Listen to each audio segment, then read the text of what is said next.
Thank you for tuning in. Today I'm joined with Joel and Corey, and we're going to go over a couple really incredible Pepe Romero custom Guileles, and then get into some of his Romero creations that have a special different tuning with the new Pepe Romero string set too. So I guess let's just jump into it and listen to one of these bad boys.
Those harmonics scared me. I thought it's always like you get all the way through to the end. I short. It's easy to. You. No. You got it. I've always I kind of hold my breath for a second. It's like if the gymnast is gonna stick the landing. Oh yeah. If you miff the harmonic a little bit, it kind of just takes the wind out of it. You got it. Easy. Overtones on that thing. Oh yeah.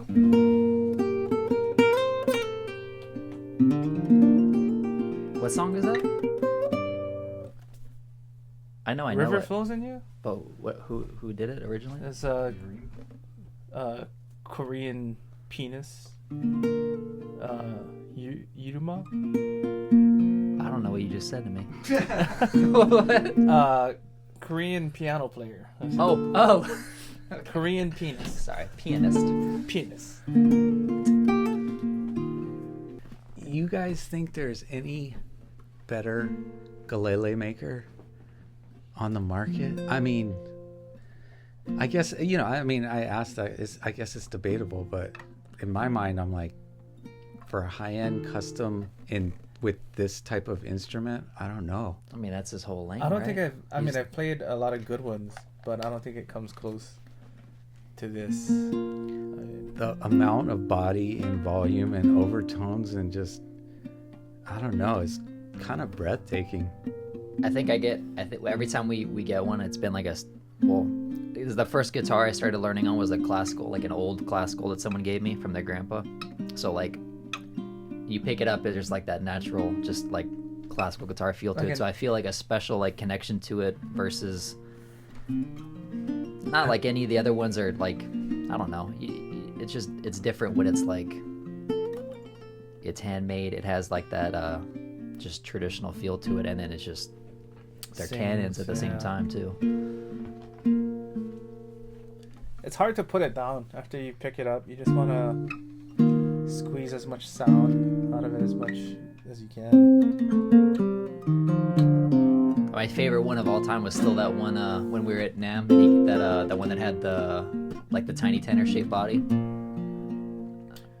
I still think about that sometimes. Like rosewood back and sides? I forget exactly, but it was. He's got a number of different versions of his ukulele too. Like he's got the one that's more like the B6 Romero Creations, where it's like regular body, longer scale than this one. Well, I kind of like the short scale. It's got like a slinky kind of feel to it. I mean, they all have. I mean, it's like I would jump between all of them, but I that's a G to G tuning, and he sells a set. I think he sells a set as well that'll do E to E. Do you know about that, Joel? Yeah, so I think that's the UG2 is what you would use for. I'll double check. I don't want to get it wrong. Specifically for this size. Yeah, like one is going to be for like 8A tuning on a tenor, and then there's the Baritone Guilele set that you would use for like the longer scale, and I'll pull it up. I don't want to misquote it. I always still reference it.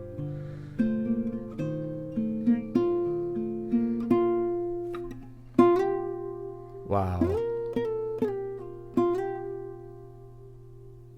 Can you play like some? There are no effects. Just a reminder, we don't. Once in a while, when I have a performer, I'll put reverb on their vocals and stuff. But other than that, I like keep every it dry. Note has reverb.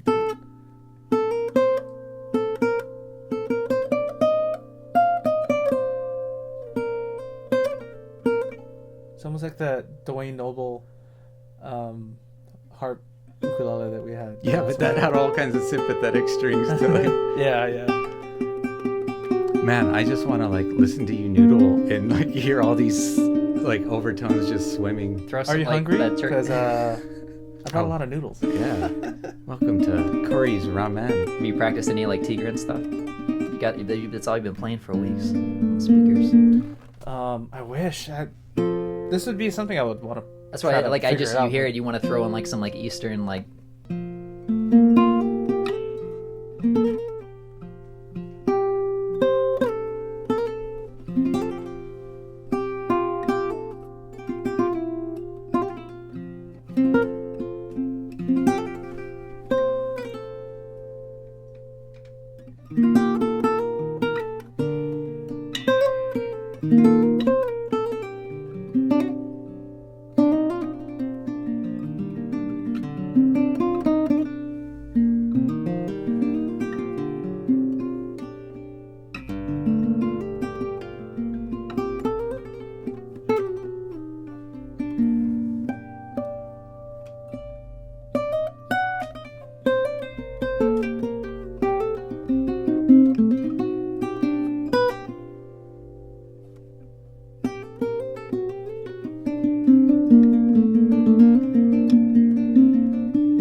That was cool.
I don't know.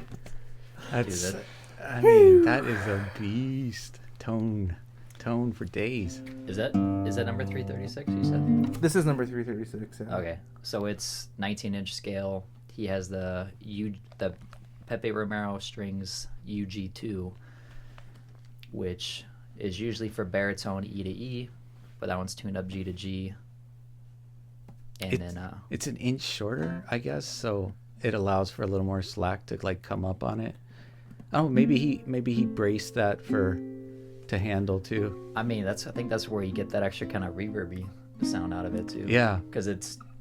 But ever since he went to the skin bracing, I don't see any movement on his tops at all. No, that's true. Like they seem very.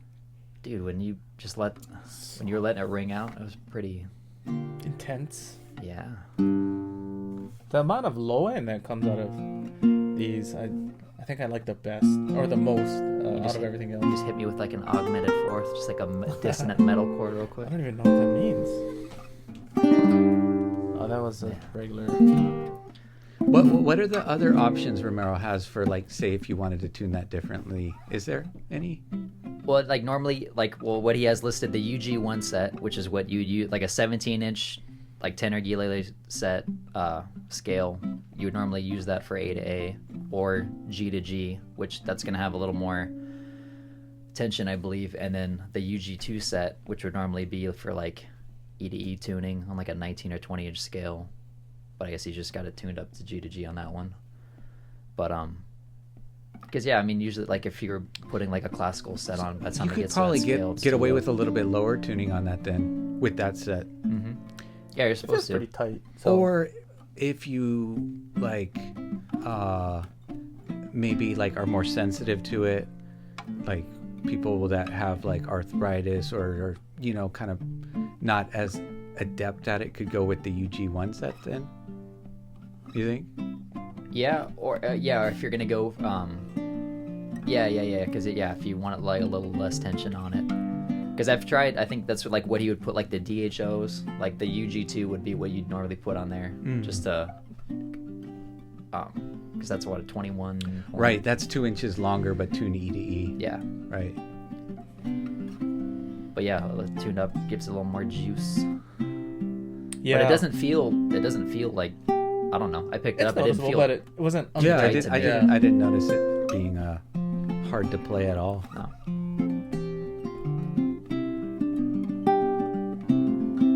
Yeah, you can do like a lot of stuff on this.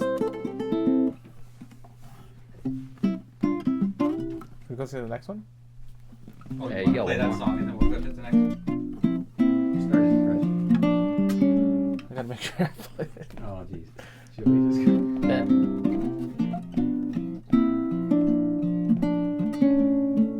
Give me a fresh start if you're gonna do the whole song through. I don't want to be beginning with a.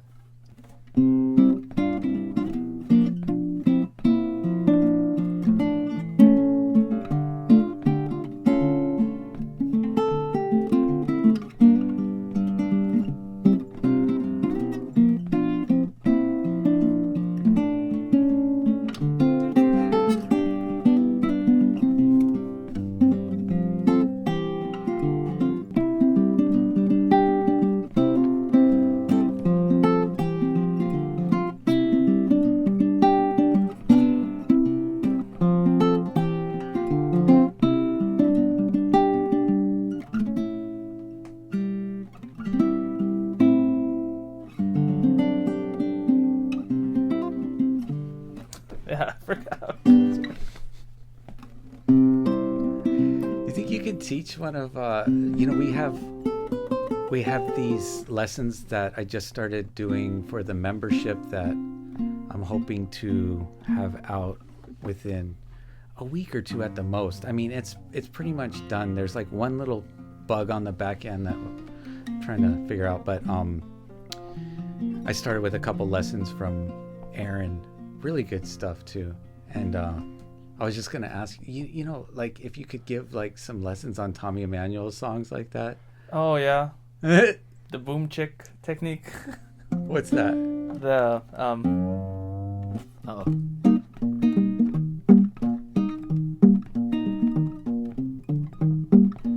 like how to execute it correctly or how to practice it. Is that what's called Travis style picking? It's kind of different Oh, because this one, this is like- the boom chick. yeah, like you want to establish the backing, the solid backing, right? A lot of people have a hard time incorporating the rest of the fingers to play the melody. Oh, our food is here. This episode's sponsored by Chili's. You just tell us how to boom chick. That's the hard part, is like freeing up your mind where your thumb is like going on like autopilot. Just think about it. Stop thinking about it. Like what usually people do, I guess, on Travis picking, you're falling on one of the notes when you hit a melody. It always falls on one of the beats. Mm-hmm. This style is the melody is It's in not between. completely in. Yeah, it's in between. It's completely or not completely independent. like you use some of these notes as like marker notes, where those notes will line up, like the melody will line up with the bass on, you know, certain beats. It almost feels like, well, when you play it, I almost imagine like a pendulum, like you think like a grandfather clock almost. It feels like on the end, it's like it's going back and forth, but the notes are floating in between the down and the upbeat. So it's like it's supposed to be. It's supposed to give you the impression that two people are playing. Right? Yeah. One guy's doing the backing. Oh yeah, that's how it sounds. So it's like ventriloquism. That's how it's like you got one thing going, but it's almost like you're throwing your voice at the same time. It feels like you're holding down the beat, but then meanwhile someone else is talking. And you're wondering where the voice is coming from, but it's because it's in between the down and the upbeat, right? Yep, exactly. That's my layman's version. You took the words out of my mouth. Like a ventriloquist. Yeah, there you go. I don't dabble in those dark arts, man. I can't even walk and chew bubblegum. Last time I did that, it wound up on my shoe. While you're holding the chord, all you're going to be doing is alternating between these two bass notes, the E and the C.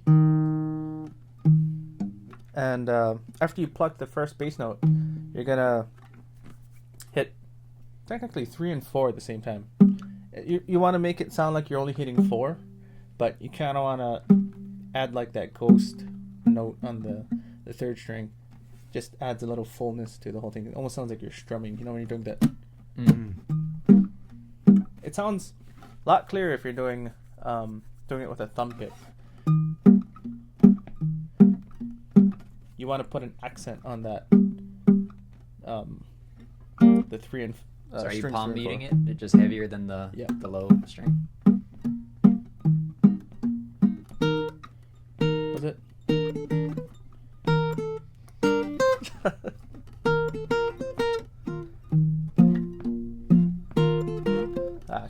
Anyways, you want to establish that. You want to do that like a million times until you feel very comfortable. I didn't mention that you're not playing an open E. I'm sorry. It's the first note, the first root note. That's your bass note. And after you pluck the 3 and 4, you're gonna move your pinky and you're gonna actually just move it right upstairs onto the top string. You're gonna hit that, which is a G. Back and forth, I guess. Oh, your ring finger. Yep. Did I say pinky? Upstairs. I like that. You're gonna move the That's the penthouse up there. Yeah. You want to be upstairs. Mm-hmm. That's the best. That's the G suite. Oh. You get it. This is a G. Technically, it's not a G. I'm sorry. It's It is. Oh, yeah. It is a G. No, it's not. It's a B flat. We're in the guitar world, so this is gonna be the G upstairs. You want to be in the G unit. So, it's alternating between these two notes. And in between that, you're just sticking the...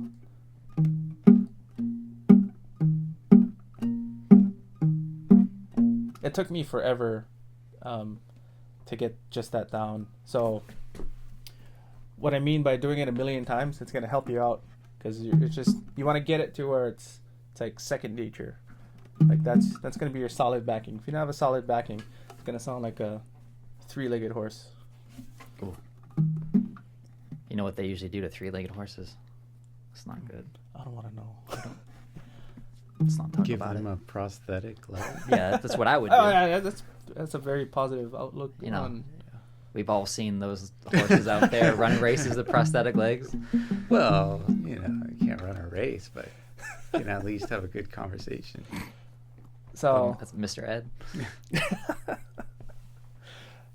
Way to keep it happy. That's awesome. Yeah. So it's a happy little thing there without even adding melody. Every time I hear it, you think of like Tweedledee Tweedledum, like dum, yeah.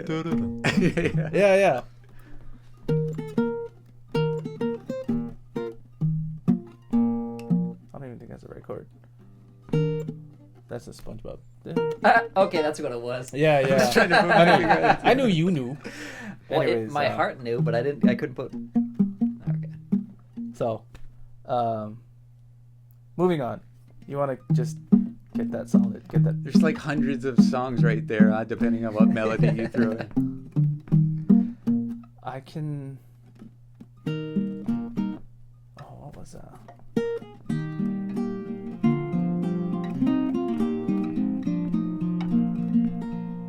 Oh, that's a whole nother level. What do you just say? Yeah, you're so- like, oh yeah, and by the way, Went from level 1 to 99. There you go. That's. I just skipped everything. That's called a cheat code. That's what happens when you get to 99.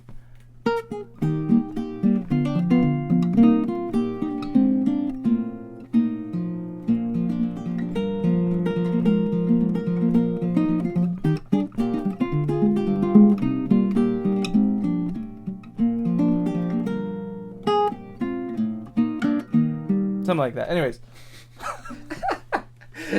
it's like that's what the lessons are for. It's that bridge in between those two. Yep. It's kind of a big bridge, but if you're a good builder. Okay. Show us how to add to that. Okay, so the next step. Boom chicka. Next step, to get coordinated with the whole thing is you want to add the rest of the chord on the bottom. You're going to use your 3 fingers to just block that in between the bass notes. Actually, the first chord you're actually going to hit on the first down. You're going to play the whole chord. And then you're going to hit the second chord in between. How's it? Before you hit the second bass note, you're going to kind of sneak it in.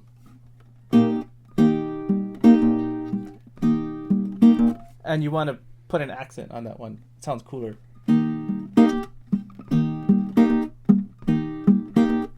That technique, that step right there, is going to help you make your thumb independent from the rest of your fingers. That way you can, add on different melody lines or whatever. You can get creative as you please. But that's the second step. And then you could go on, you can continue with the chord progression, which is like a C, F, and G7. And then F,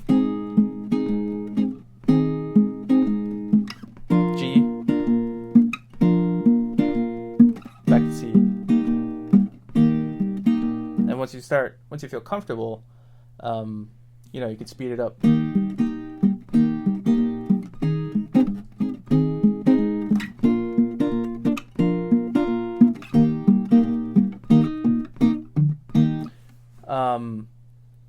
It's very important to hit the right bass notes because it always starts off on the 5th string. So I haven't played it in a while, but it sounds better when you have it in that order. 4, 3, 5, 5, 4, 6, 4, 5, 4, 6, 4.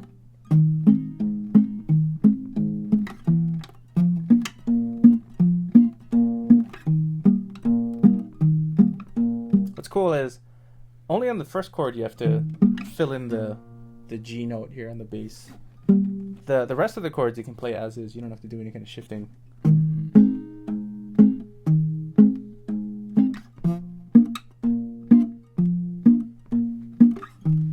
All these ukulele players are going to have to get a ukulele now. Yeah, it's gonna be fun. Welcome to the land of 6 strings.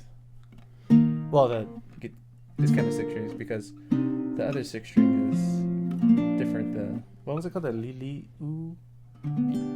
I just keep smelling this food next to me and I can't. I was about to think say, I was anymore. like, you know what? I don't think anyone would hold it against me if I'm just eating while I'm watching you explain it. Yeah. As long as you eat I in won't the mic. chew in the You're gonna have mic. two. No, that's a whole different All right. YouTube channel. Okay, Well, so. let's.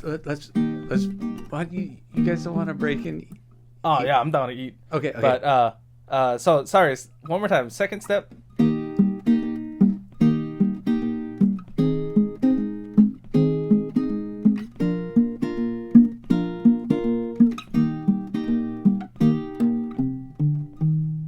Do that a good 1,000 times. You're good. You should be okay. Like if you want to just practice with your thumb, you could, do that back and forth.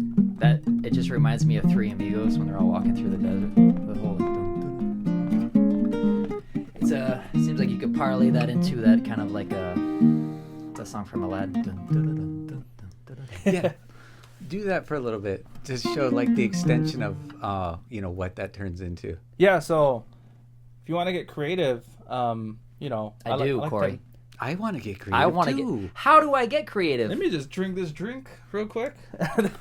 Sorry. Very creative. We're I still have some of that Jaeger left from last week. That is the. I've seen that on their shelves for the last couple months, and I was like, "Who's buying the coffee?" I mean, the coffee Jaeger. It's not very good. It was but scary. It's kind of fun anyway. Seems like a winter drink. It's warm. It tastes good. I like it a lot. I respect your life decisions. Come to the dark side, Joel. We have Jaeger. We have Jaeger and cacao.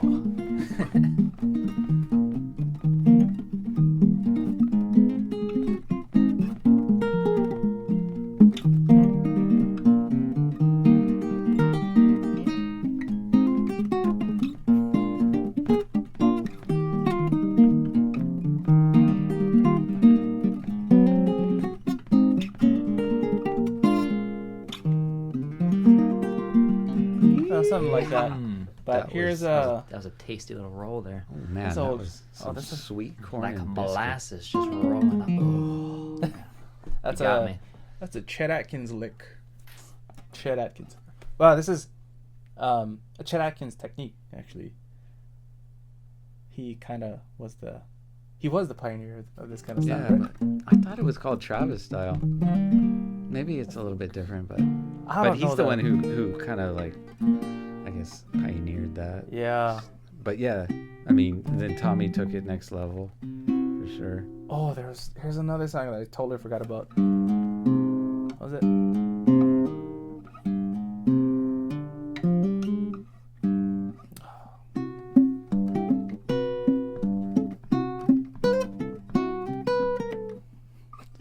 Can't play it anymore. When you're playing that, you're just during the day when you're just like staring off in the distance. I imagine that's like what's going through your head. Just that little. Yep. Yeah.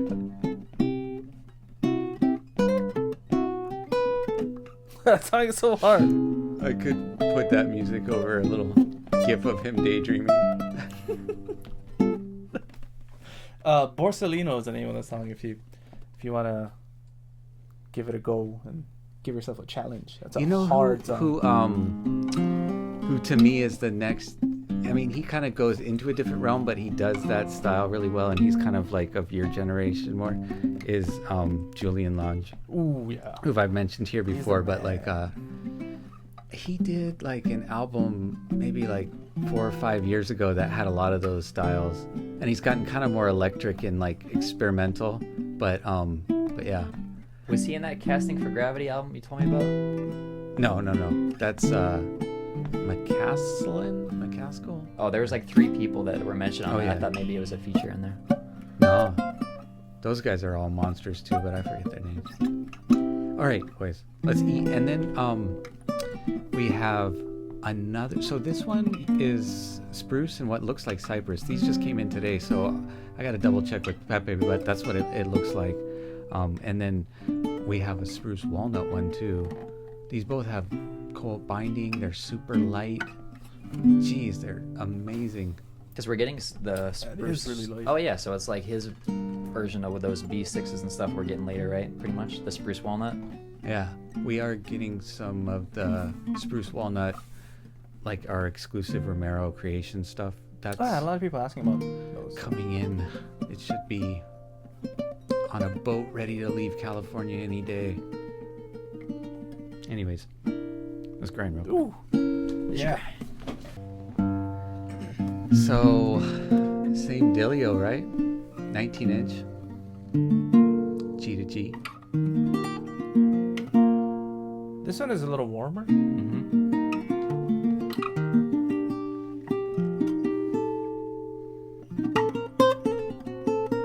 Corey, turn that way just a tiny bit. Yep, perfect.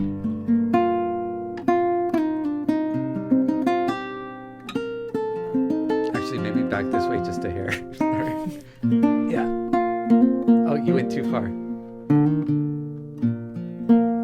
little bit more. Lazy Susan. We can just. No, I gotta get chairs that don't move so I can set the stereo pair. The thing is, like if you turn just a little bit, then like your stereo pan is off a little bit. So I don't know. I'm just like, but I bought these chairs already, and you can sit in them comfortably, ergonomically. It has improved my moderate to mild scoliosis. That's good. Oh. This one doesn't have the same overtones, but it's still a good song. It's punchier though. Were you about to say thick? Yeah. Yeah, it's a thick. It is a thick sound, right? It's like a bowl of oatmeal. Day later. Thicker than a bowl of oatmeal. Oh, that was nice. What you talking about? Doesn't have overtones like that? I never heard more overtones in my life. It got overtones. I don't even know what happened to the tone. It's all over.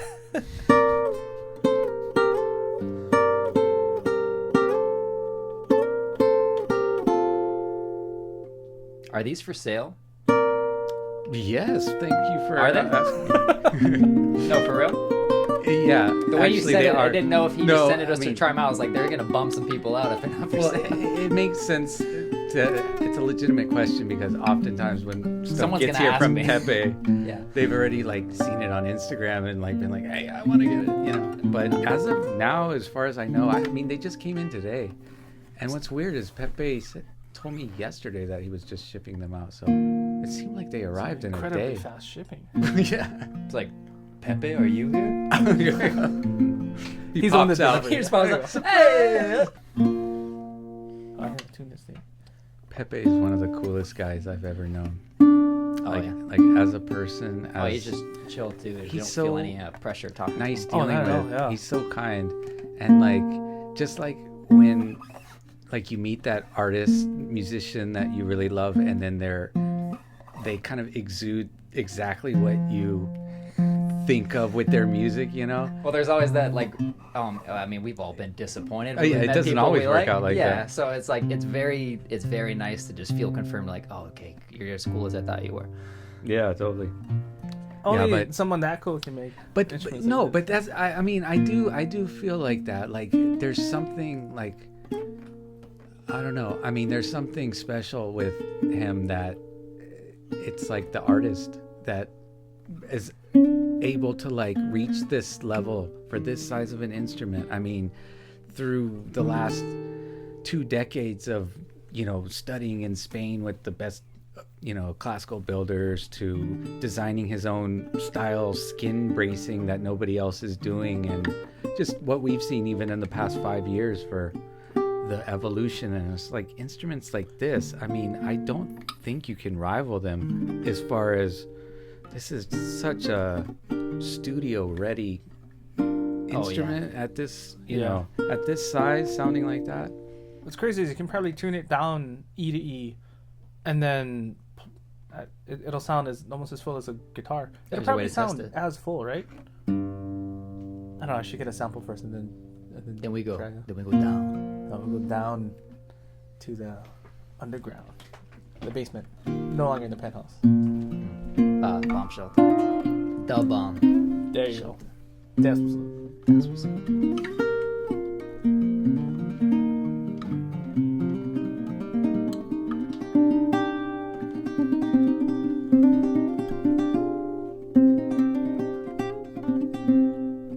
This is a different overtime. Like, it's not like really clear, but there's like an aura of. It feels like sound. like you know, like when you hit a cymbal or like a bell or something, where you hit it on it, that's where the frequencies that it hits. This one feels like, I don't like it. Like if it was like a cymbal, or like you're hitting it closer to the middle or closer to the bell, it's still there, but it's just like a denser. Is that like a cowbell? No, it's the area of the cymbal. I don't. No, I mean like if you have like a crash or what, like where you hit it closer to the bell of it versus towards the edge that, of it. That That's what I mean. totally affects all the overtones coming out and everything. But This just feel like the other one feels like you're hit like if you were hitting it closer to the edge. This one feels Yeah. like you're hitting it closer to the middle. Yeah. I mean, I have a weird way of looking at a lot of things as well. I know you do. You were staring at me earlier. I Oh, sorry. What kind of face was it? But I knew that music was going through your head while you're doing it. Oh, I just see. have a way of looking weird. Oh, this works well with. I guess maybe the dynamic is different. It's a little bit more bass on that one. Definitely.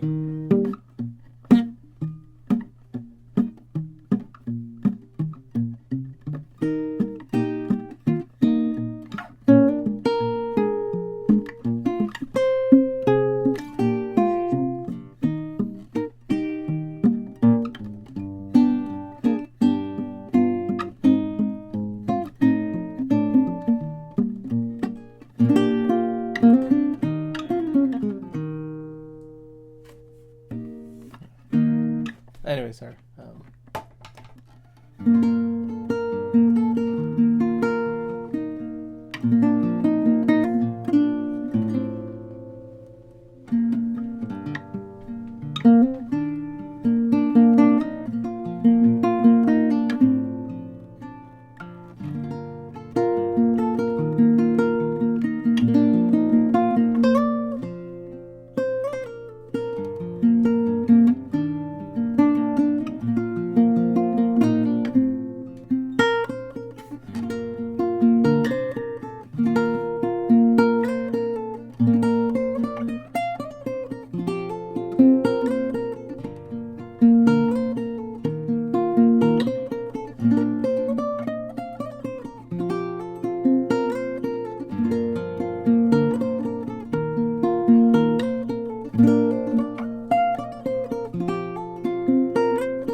Kind of like that.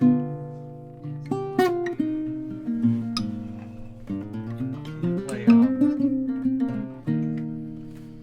like a Bach piece, nothing too crazy. The most like air or something like that. Oh, yeah, yeah.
think that's how I always play it.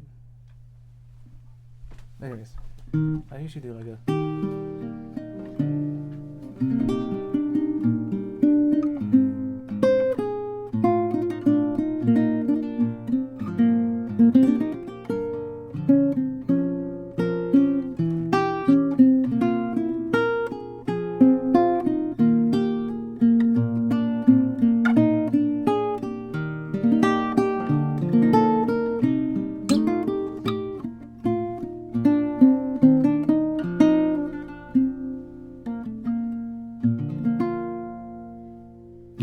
I do. I like that word. Thank you. Wow, though. It's like, it's got it all. I mean, but it's got a nice voice too. Cause It's a different like, attack with this one, yeah. I've heard loud instruments that I thought were brash. You know, it's not loud like that. It's like, the other thing is like, I've had people concerned about volume, but it's like, you don't have to play loud. Oh yeah. You know, but what's cool is like if you do want to dig into it, yeah, like, It's got the headroom if you wanted that. You don't have to use it. and it doesn't get loud, it doesn't get distorted. I mean, like, it doesn't get muddy or distorted. and the sustain is ridiculous. Oh yeah, you should do some strumming on it. I don't know if you do really. Yeah.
I'm in love.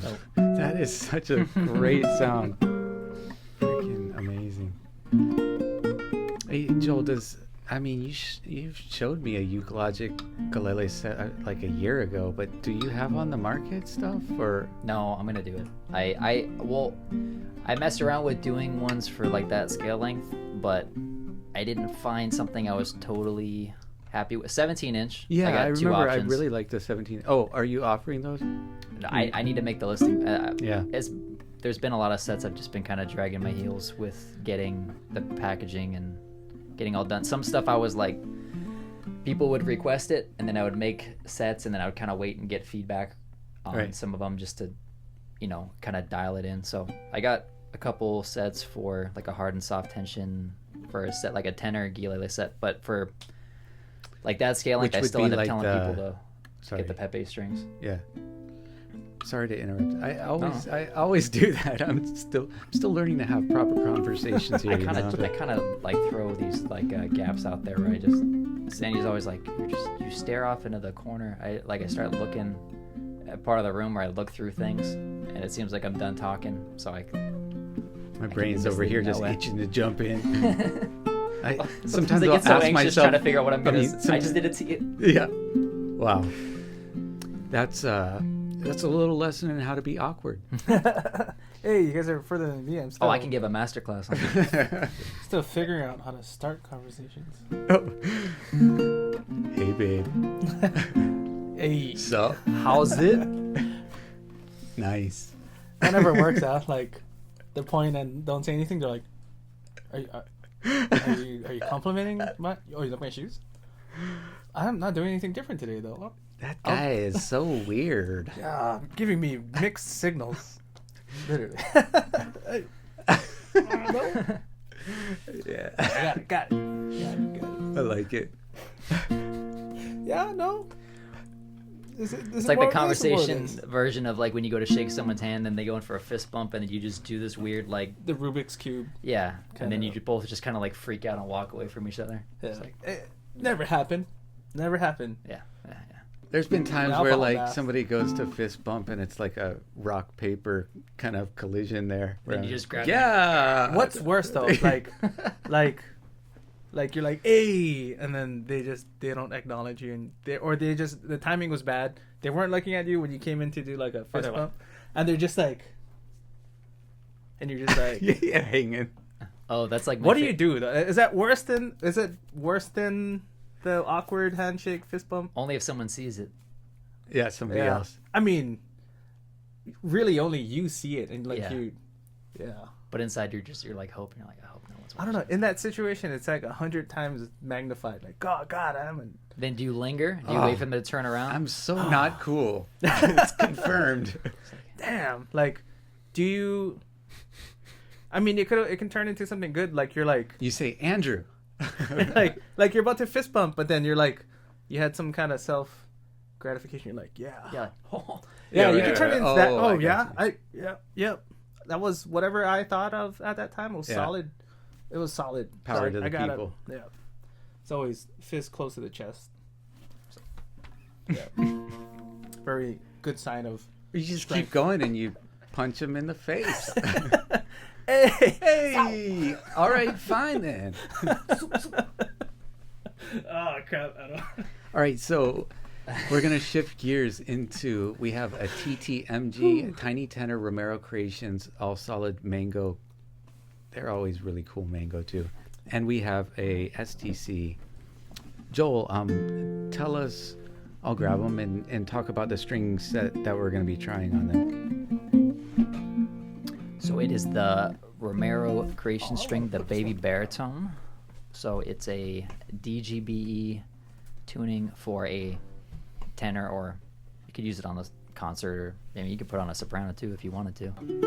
It's cool that, like, I mean, for people, and like what Pepe was saying too, like it's cool if you don't have a baritone to be able to dip into that. You get like a lower note range and everything, so there's more stuff that you can play. It's nice too, like, especially with I mean, it doesn't always have to be, but like having like the 2 wound 2 plain, like it's got that baritone feel to it. But Yeah, like if you're like accompanying another ukulele player, maybe get a set of these to mix it up and give space, you know? yeah, Or I guess like my reservation too is like people thinking like, well, I'm not sure if I want a baritone. Let me get these strings and see. I guess so, but it's still, you're not getting the baritone experience. Yeah. You know what I mean? It's still different from a baritone. A baritone, the way it projects sound is completely different. Because you gotta. This is good. This is nice. Yeah, it's super mellow, cool. but if you're somebody who's got like several tenors or several, like, and you want something else to throw in there, or For like sure. you want to, I don't know if you need to. Even if compose you or have a transpose regular something. baritone, to me it's different. It's a little bit like it's a little more syrupy. I feel it's better if you're doing strummy stuff. Like if Really? Yeah. Wow, that's a cool sound.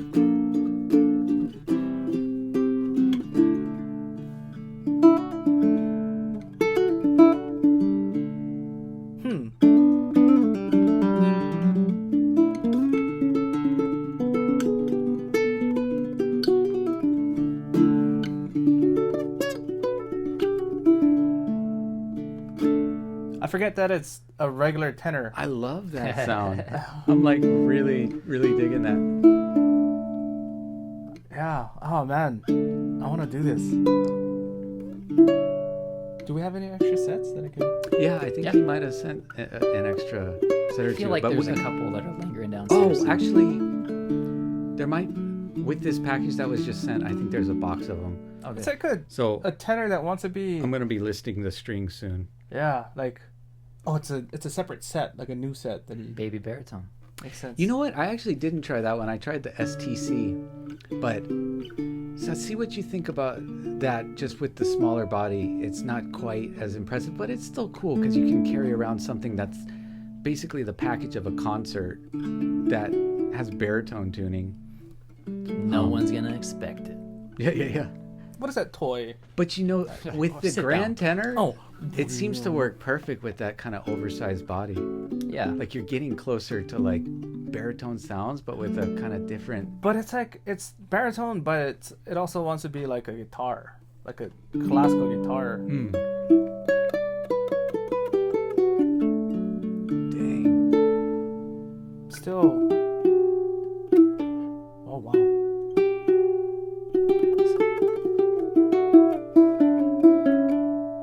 I keep thinking it's just because I'm hearing it through the headphones, but it's there when you take them off too. It's confusing me because it's like I'm supposed to be playing a baritone, but I'm not. I like this better, baby. That's how I've had my tenor tuned up for like 6 months. Every time I go to grab it, then I forget that I had it tuned that way, and then it's like. You told me you Throws you had a off. Uke Logic set like this like a year ago, and Well, I still haven't you seen turned me it. on to a customer they got some Yeah. Pono from us and they wanted to tune that way, so then I did it, and then then Calais was talking about like high D tuning and stuff, so I was messing around with it for a while. Oh It's yeah, fun. same like this but with a high D. Yeah, That would be cool. There's I got a few high D versions and a couple low D. Yeah. I started messing around with a drop D tuning. I really like it. No, it's cool. So before we go to the STC and try it, every winter we try to kind of go over it again. We have a lot of information on our website, but like the instruments you're hearing tonight are sounding amazing, partly because they're not overbuilt, and with that comes the need to care for them properly, because wood can do different things in different humidities. So Joel, can you kind of give us our yearly PSA on how to care for your instrument? Yeah, so it's basically you don't want it to subject any quick changes or extremes. So Wait, Corey's butt's in your shot. that's fine. I mean, that probably Sorry. could But get a can couple you extra sit down, views Corey? that way. You want me to sit up there? Um. I think a lot of people mention like they have instruments, whether it's guitars or something else, and they haven't had any problems with cracking or wood shrinkage, things like that. The whole point is that you want to. It's better to be safe than sorry, and it's still somewhat unpredictable exactly what's going to happen. So the cautious approach would be to just be extra diligent about maintaining humidity levels and not any extreme changes in like temperature, climate, things like that. So the problem that can happen usually when winter rolls around, especially when we're shipping things out of Hawaii, but even then, like, they can be coming from other places, even just within the continental US, there's different climates going on. There could be a fire going on in California at the same time there's a snowstorm somewhere else. So the safe approach is no extreme changes. So like say we ship something from Hawaii, it shows up to you, say it's going to somewhere on the East Coast, it's cold out. A good approach is like when you get the box to your house, let it warm up to room temperature before you go to open it. Even the quick change from just it gets delivered, it's been in a delivery truck, it's been wherever it is the shipping carrier has been handling it. You bring it in your house, you've been heating your house, the air is going to be drier whenever you're using heating or even in the summer, air conditioning. So letting it ease into the transition to the new climate is important, because the wood is expanding or contracting depending on how much moisture is in it, and there's just all those weather.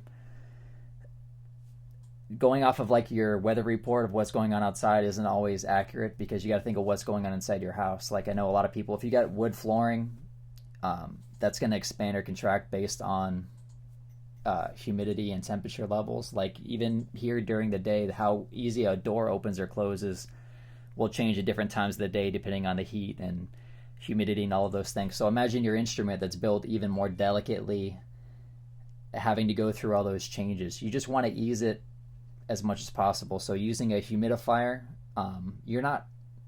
it's really rare you're gonna like over humidify it. That's almost nobody's problem. So I tell people, like, just err on the side of caution. Use if you're kind of on the fence, just go with the higher output humidifier. Some people might need more than one because one might not be able to do the job. Like the Oasis humidifiers, the way that they're made is to sit inside the body, so that'll usually take care of the body. But if it's really dry inside your house and that ukulele is like, it's thirsty, the body's probably sucking up a lot of the humidity from the Oasis, and then your fingerboard might still be able to dry up a little bit. So you might need two. You might need to keep one in the headstock area next to the neck, keep another one in the body. There's not like a one size fits all solution for it. So you really just have to use your best judgment and know what's going outside your house. Like if you want to really take care of your instruments, there's going to be, you got to kind of like keep an eye on these things, and then you'll pick up on how they react based on the weather where you are and circumstances inside your house and everything. So using a humidifier, don't put it in any conditions that you wouldn't want to be in. If you wouldn't want to sit in a hot car, you wouldn't want to sit in a cold car, you wouldn't want to be left out in the sun, you wouldn't want to be stuck next to a heating or a cooling vent inside your house if you're using those things. Even one thing that we do even in our store over here, because we're running an AC inside, even the path of the air conditioner as it's blowing, that's something to think about, because you could have the overall balance of the air inside the room that you're in be within acceptable levels, but if you got cold air blowing in one specific direction and you have an instrument up on a hanger, that's cold dry air blowing in that specific section. So there have been times in the past we have a customer who has an instrument up on a wall hanger, and even though technically the balance in the room is okay, you got cold air blowing in that instrument, it's going to dry it out. So some extent just use common sense, but you want to keep the humidity levels as close to 50% as possible. Again, it's okay if it's on the higher side, it's rarely going to be a problem, but you don't want like big swings in temperature or humidity, and you usually want to keep it as close to 50 or higher as possible. If it's dipping into the 40s, it's okay for the most part, but you still don't want it to dip too far below that. And ultimately the instrument's going to settle in to where it goes. Like, it's not like you're always going to be able to perfectly manage an exact threshold, and the instrument will kind of adapt and settle into wherever it ends up. But again, you just don't want sharp swings, transitions. You just want to ease it as much as possible, and then just make sure it's got enough moisture, and keeping it inside the case is going to be the best course of action usually. And for the most part, pretty much every manufacturer's warranty is going to ask you to do that too. Like, they want to see that you have a humidifier, you're using it, and it's been kept in the case. Again, no one's got eyes on you, so how you're maintaining it, but if it's a pretty small price to pay to have to keep it in a case rather than out on display, to keep it playing in good shape, because we all want to display our instruments, especially when it's like gorgeous wood, and it's going to motivate you to play it having it out and everything. But maybe you can come up with a creative solution to keep the case out. Pick out a case that looks nice, that you enjoy seeing, put it somewhere obvious that's going to make you go out and play it, but then you're keeping the instrument safe too. So you have to weigh it out with your personal circumstances and where you're at and everything, but just... That makes me want to add a point. When you said that, yesterday I was at Leilani, and the case that the red label Kolohas were coming in, with the plexiglass, with the plexiglass front. Yeah, she had them in each size, so I was like, I'll pick up a box of each and see how they do. But that's along the lines of what you were talking about. That's a creative solution. I mean, you can see your instrument through it, and it's like a terrarium for your ukulele. We sell some humidity gauges, hygrometer. Yeah, hygrometers. Yeah, that go inside the case. So that's when Joel's talking about getting your humidity levels, it's best to gauge your room at the very least. But the best is to see what's going on exactly in your case with your humidifier. And we did some extensive tests a few years ago with I forget 6 or 7 or 8 different ones, and You remember that? Yeah, The we dried out we ran a dehumidifier in the closet and then tried out the different humidifiers, different cases, and then a couple different hygrometers to track what the levels were and everything. And it seemed like for the most part, it didn't vary too much that I remember in terms of like for like the different Oasis. Well, and we put it down to 20%, and I believe the what's the clay one we've been selling for the Herco, the yeah. HE3, I forget, HE360. Yeah, I think so. It brought it from 20 to 32%, and then the Humidistat? well, the Humidistat I remember got it up to 40. Yeah, it was 40, and the Bovenda Bovita got it to 39, I remember, and then the OH18 was 40%, and the OH5 was 40. I want to say 46, 47. It was That's like the OH32 now. Like they call it. oh yeah. It's the 5 At the before, time it's it was the 32 now. OH5. They changed the name to OH32. Same membrane that emits more. They just changed the humidity. little clip so it's made for an ukulele rather than a guitar. That's it. Yeah. But What climates typically are you gonna sell somebody an OH32 preferably? I mean, I recommend it more now than I did before, even if you're somewhere that is kind of like, you could go either with the OH18 or the 32. I tell people just err on the side of caution. Just you're not going to overdo the humidity. Like unless you're somewhere where you probably don't need a humidifier, that's like the time when you'd overdo it. But a lot of these humidifiers are made to only, they're only going to output a high amount if it's already a dry environment. So like, you're not really at the risk of overdoing it. So, anywhere where you have a significant winter or summer, if you're running consistent heating or cooling, because that's going to suck so much moisture out of the air, you kind of just got to know what the climate's like where you're at. But take into consideration, it's not just a matter of looking at the weather report and being like, okay, outside today, the relative humidity is like 41%. I'm in good shape. If it's 41%, but then it's, 50 degrees in your house, and you're raising it to 70 degrees, it's not going to be 41% humidity in your house anymore. So the easiest way to figure out what the humidity is to get one of those hygrometers and put it in your case. Then you know what it actually is, where the instrument is at. Because even taking a reading in the room can be a little misleading depending on where the hygrometer is at. Again, like, we've tracked it before. We've even seen a difference. Even here in the shop, we keep the instruments kind of out of the line of fire where the AC is blowing, so there's not specifically cold air blowing on the instruments.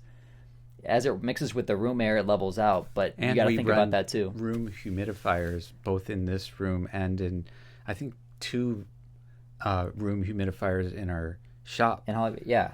So even though we're only running an AC 7 hours a day. If you looked at the humidity outside, it's probably going to be 60 to 70%. Yeah. So don't go by that, Yeah. But, yeah. So 60-something% humidity in Haleiwa, and then by the time you kick on the AC, it could be in the low 40s. And then if you take into consideration that some are in the line of fire of the AC, that's even drier air specifically on those instruments. So like, if you do decide to keep it out on a hanger, like keep that in mind. Like, what is, is there a vent blowing on it or anything? Again, ideally, you're keeping it in the case with a humidifier, keeping it as stable as possible. That's the best thing to do.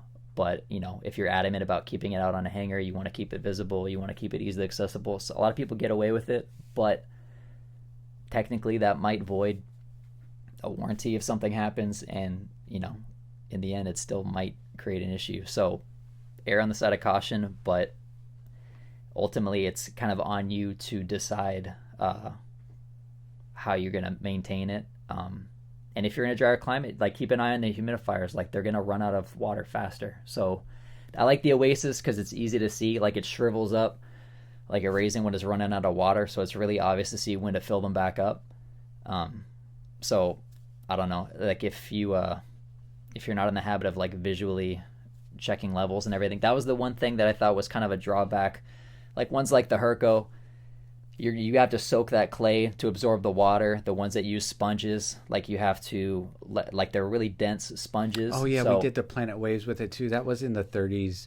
That Yeah. sponge one. And what was the problem with that one was like it would dry out in like a day or two. Yeah, In it's 20 quick. 20%. Same thing with the Herco. Yeah. Like they dry out quick. So like the thing with the Oasis, it bonds with those gel crystals. It's got like a special membrane. I think there's like multiple layers of that membrane specifically to, when it cues it to like how much it releases, so that you're not like it's not just letting all of the humidity out. Like you can, the MacGyver solution, like making a humidifier, you can get a Ziploc bag, Tupperware, throw a wet sponge in it.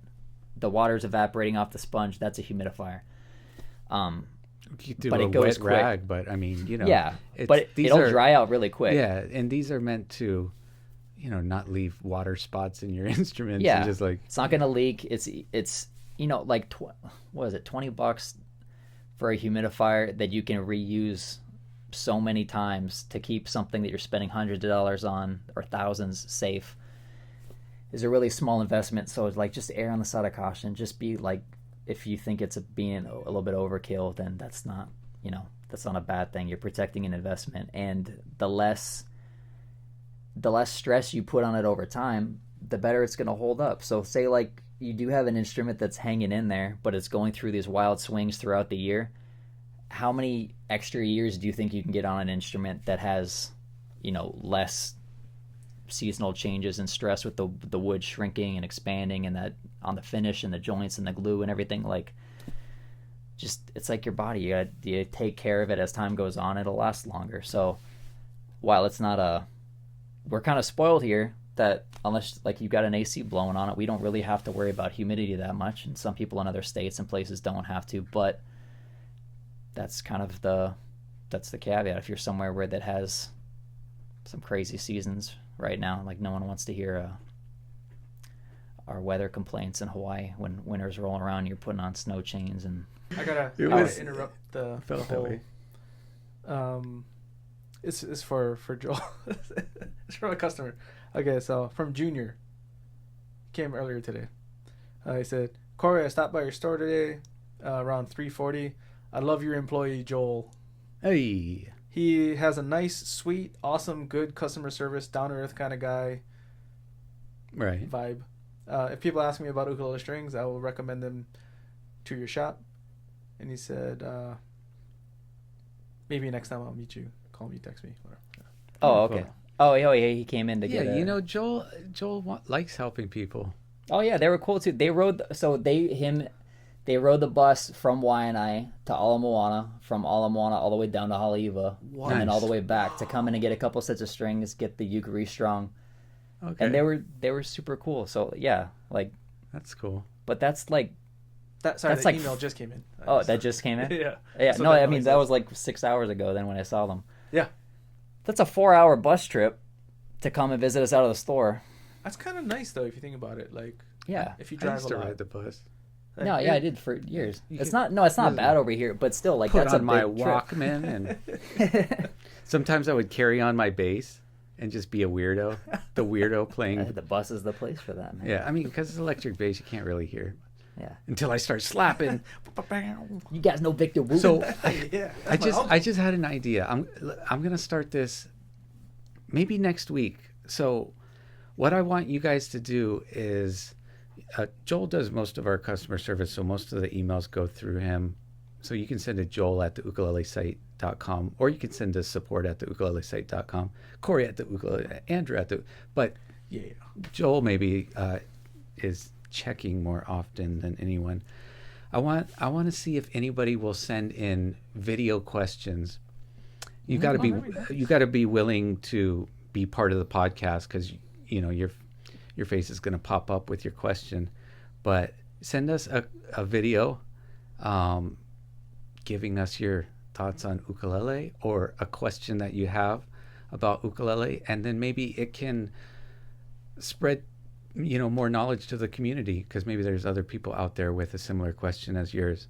And so what we'll do is we'll just turn around that monitor there, and then I'll play it for all of us. Okay. we'll have it up on the screen a little differently. Like we'll have them doing their question, but then we'll cut back to us and we can. That'll be fun, right? Yeah, that sounds cool. Let's give it a try. And if we choose to air your video question, then we'll add $10 to your customer account. So it'll be our little mahalo Get paid to be curious. Yeah, you know, get paid to share with our community and be part of it. Sounds fun. Yeah. Fair. Let's get back into it and try the even smaller body with the baritone. Yeah. I'm gonna give Corey a break. I'm gonna do this one. Okay. Oh. Sounds good. Actually, I did. I got some arthritis in this.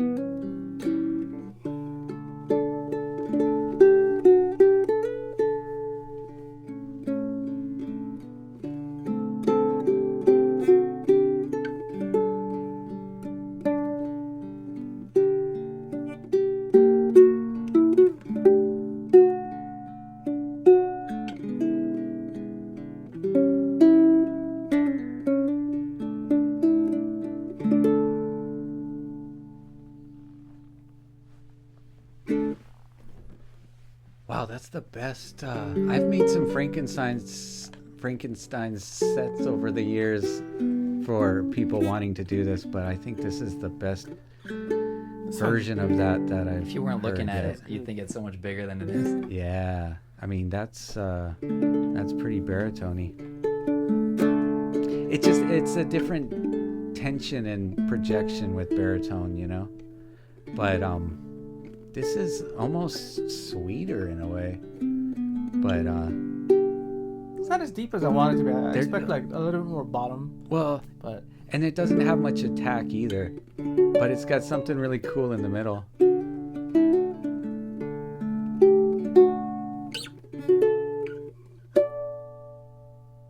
What scale length is that? Concert? it's concert, yeah. So that's a concert scale with. Yeah, I mean, I gotta say, like, it sounds really sweet, but like with the tenor scale of that grand tenor, like, it's more versatile in a way. Yeah, Like- I know what you mean. Like the strumming on this might get like not as. It's a different kind of sound. The way it projects the. I think you get a little more attack from that extra tension from the tenor scale. Yeah. Oh yeah, that's what it is. The tension is lower. Mhm. Maybe that's why. The same kind of effect you get from playing a tenor on a concert, right? The concert's a little warmer. It gets a little jangly as you go down because it's a little bit more slack, so everything you kind of lose the sharp edges, or like you lose a little bit of clarity usually as you go down, just because you don't have it. It's not as quick and precise. I'm sorry. I misspoke earlier when I said that you're carrying around a concert package. I forgot the STC is actually the body overall length is that of a soprano. Oh, that's right. So But is it it's concert scale, soprano overall length, tenor body? body, STC. But like that's pretty amazing that you can get a baritone tuning instrument in the package of a Hold up. There's 4 instruments in one? yeah. Oh wow! Wow. It used to be 3. Wow. You just Oh add my another gosh. layer. My brain just. Oh my goodness. That's packing heat. Whoa, this is too complicated for me. No, that's awesome though, right? It's like Yeah, it's like a Swiss Army knife. it literally is. Oh, and you can. So again for you guys, soprano overall length, concert scale, tenor body with a baritone tuning. Wow. Like Pretty- literally, what else do you want? Pretty cool. What else can? So when you bust this uke out of its case and people are like, "Oh, what? Oh, tell me about this. What is this size? Oh, the sound. I'm so confused." Then you get to give them the spiel. Oh, that's the best. When I've people are got all confused. sizes in one right here. I'm still waiting for a baritone body soprano scale. All right, guys. Love you and see you next time. Aloha. Aloha.